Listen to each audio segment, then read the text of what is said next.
Hi, I'm Stephanie Shalofsky of the Organizing Zone, and today's organizing and productivity tip is as follows. I'm frequently advised by clients that they're really challenged when it comes to sorting those piles of paper and cleaning out their file cabinets. The reason? They have to make lots of decisions, and that's their problem. They have all good intentions, they get started, but they get really frustrated and overwhelmed and abandon the projects before they really make any headway. Well, I suggest to them, why not reverse the process? Before you pick up that one piece of paper, start by creating a retention checklist.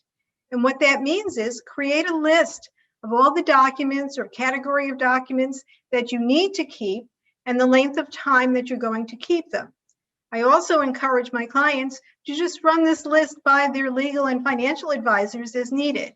But once they have that list, then they can start the process and it will facilitate the sorting. In fact, I did this with a client of mine recently in her home office. We sat down, we created her retention guidelines, and then we started applying them to her file cabinet.